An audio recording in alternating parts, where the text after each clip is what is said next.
తెలుగు సినీ ప్రేక్షకులకు నందమూరి అభిమానులకు ఎల్లప్పుడూ ప్రత్యేకమైన రోజు జూన్ 10.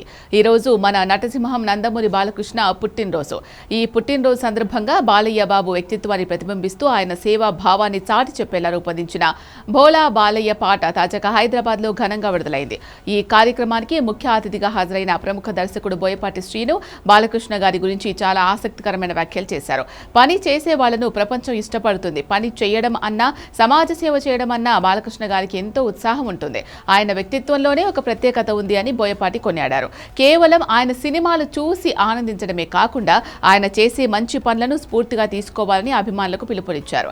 సినిమాల్లో బాలకృష్ణ గారు కనిపించే విధానం ఒక ఎత్తు అయితే బయట ఆయన చేసే సేవలు మరొక ఎత్తు అని బోయపాటి పేర్కొన్నారు.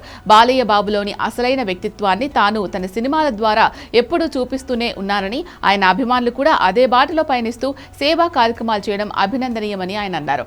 అభిమానులు బాలయ్య పుట్టినరోజును కేవలం పండుగలా జరుపుకోవడమే కాకుండా ఆ రోజును సేవా కార్యక్రమాలతో సార్థకం చేసుకోవడం ఆయనకిచ్చే నిజమైన గౌరవం అని స్పష్టమవుతోంది. నందమూరి బాలకృష్ణ గారి పుట్టినరోజును పురస్కరించుకొని ఆయన వ్యక్తిత్వాన్ని కీర్తిస్తూ రూపొందించిన భోలా బాలయ్య పాట ఈ కార్యక్రమాల్లో ప్రత్యేక ఆకర్షణగా నిలిచింది. ఈ పాట విన్న వారంతా చాలా బాగుందని ప్రశంసిస్తున్నారు. ఆయనలోని మానవత్వాన్ని, ఆయన చేస్తున్న సేవా కార్యక్రమాలను ఈ పాటలో అద్భుతంగా చూపించారు. సినిమా రంగంలో అగ్ర హీరోగా రాణిస్తూనే మరోవైపు సామాజిక బాధ్యతను నెరవేరుస్తున్న బాలకృష్ణ నిజమైన భోలా మనిషి అని ఈ కార్యక్రమం మరోసారి నిరూపించింది.